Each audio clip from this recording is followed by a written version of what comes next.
Javier Gelayo Tavares, présidente. Camarade président, J'espère que je prononce bien.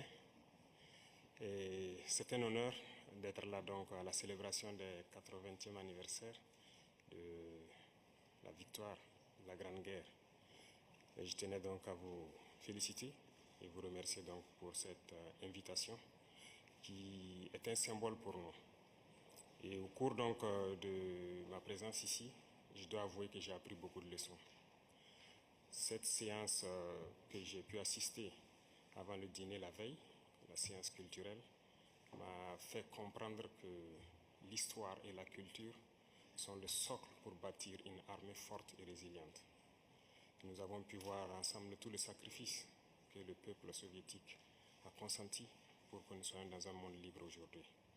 Et nous tenons donc à vous dire merci pour cette invitation, parce que ce sont des moments qui nous ont permis aussi de réfléchir à notre situation et de penser à de nouvelles perspectives. Et sur ce, je pense que les obstacles que nous avons aujourd'hui devant nous ne doivent pas nous arrêter. Et les obstacles sont une bonne chose en quelque sorte que nous devons surmonter. La preuve, je pense qu'avec toutes les sanctions contre la Russie depuis un certain temps, la Russie arrive à développer un mécanisme interne qui lui place donc au devant de la scène internationale.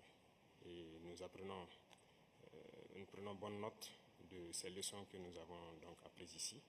Et même au niveau de la parade, je tiens à dire que j'ai été émerveillé de voir l'enchaînement donc des engins qui ont défilé devant nous, notamment depuis le char mythique T-34 qui a gagné donc lors de la Grande Guerre jusqu'aujourd'hui au char moderne.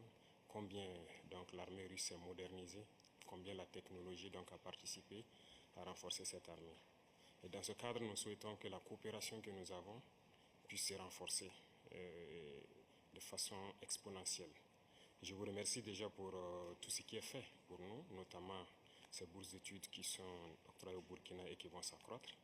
Et ce matin, j'ai visité donc l'université de chimie et je disais que le volet sur lequel nous allons axer après la défense et la sécurité, c'est le volet de l'éducation. C'est ce volet qui nous intéresse le plus, notamment les sciences. Il faut que la Russie puisse nous aider à former notre jeunesse, notamment dans le domaine des sciences, pour que nous puissions développer chez nous la machinerie, en gros. Que ce soit la machinerie qui va avec l'armée ou la machinerie qui va avec l'industrie. Parce que c'est à ce seul prix que nous pourrons nous développer au sein de l'Afrique. La guerre qui nous est imposée aujourd'hui, et nous pensons que ce n'est qu'une manifestation aussi du nazisme. Parce que le terrorisme qui est là aujourd'hui n'est pas du terrorisme, c'est de l'impérialisme. Ce sont nos terres qui intéressent ceux qui nous combattent. Et donc, finir avec cette guerre, avoir une armée forte et lancer le développement de notre patrie, telle est l'essence donc de notre combat. Et nous comptons sur vous pour surtout former nos cadres. Parce que la coopération, telle qu'on le dit, très souvent en Afrique, on aime avoir beaucoup de demandes. Nous savons que vous êtes dans une opération militaire spéciale. Nous comprenons tous les défis qu'il y a. Et le lendemain, qui est incertain pour le monde entier, nous pouvons comprendre ça. Donc nous ne serons pas là peut-être à demander beaucoup de choses, à demander de l'aide ou quoi que ce soit. Mais l'aide que vous pouvez nous octroyer, c'est surtout ce transfert de connaissances que nous voulons. Et donc nous souhaitons avoir plus de bourses et voir dans quelle perspective nous pouvons nous-mêmes donner des bourses à nos étudiants pour étudier ici. Et dans un troisième temps, comment est-ce que les universités ici peuvent se dupliquer au Burkina Faso, notamment celles que j'ai visitées. Et aussi, il y a beaucoup d'autres universités dans le domaine des sciences. Comment on peut les dupliquer au Burkina Faso avec tous les laboratoires nécessaires qu'il faut pour former de manière pratique nos jeunes et que nous puissions être donc au cœur de notre propre développement.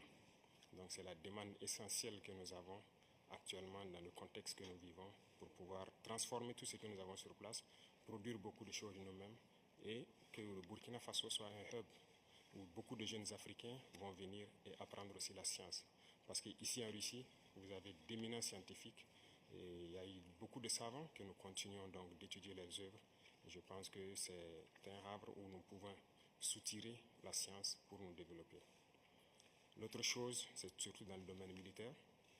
Nous avons beaucoup de projets avec donc, le ministère de la Défense. Nous souhaitons donc